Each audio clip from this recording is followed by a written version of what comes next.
Hi friends, welcome to my channel. இன்றைக்கி நம்ம சேனலில் என்ன பார்க்க போகிறோம்னு பார்த்திங்கன்னா பள்ளிப்பாளையம் சிக்கன் கிரேவி தான் பார்க்க போகிறோம். வாங்க எப்படி செய்கிறதுன்னு பார்க்கலாம். இப்போ கடாயை வச்சு எண்ணெய் ஊற்றி கடுகு பெருஞ்சீரகம் போட்டிருக்கேன்.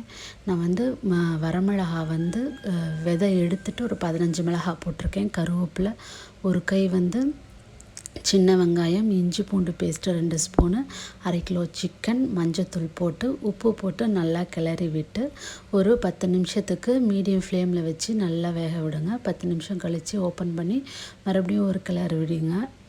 ஏன்னா அடி பிடிச்சிக்கும் இது, அதனால் நம்ம கிளறி விடுங்க. நீங்கள் வானல் வந்து கனமாக உள்ள வானலில் செஞ்சிங்கன்னா உங்களுக்கு சீக்கிரம் அடி பிடிக்காது. அதுக்கப்புறம் நான் ஒரு தேங்காய் வந்து ஸ்லைஸ் பண்ணி வச்சுருக்கேன், அதையும் இதோடு சேர்த்து மறுபடியும் கிண்டி மூடி வைங்க. இப்போ பாருங்கள், சிக்கன் ரெடி ஆயிடுச்சு, நல்லா வெந்து வந்துருச்சு. இதே மாதிரி நீங்களும் உங்கள் வீட்டில் இந்த ரெசிபியை செஞ்சு பாருங்கள் எப்படி இருக்குன்னு.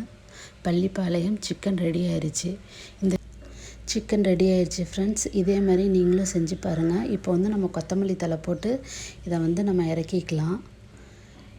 இந்த வீடியோ பிடிச்சிருந்ததுன்னா லைக் பண்ணுங்கள், ஷேர் பண்ணுங்கள், கமெண்ட் பண்ணுங்கள், சப்ஸ்கிரைப் பண்ணுங்கள், பக்கத்தில் உள்ள பெல் ஐக்கானையும் கிளிக் பண்ணுங்கள். இதே போல் இன்னொரு வீடியோவில் நான் உங்களை சந்திக்கிறேன். பாய்.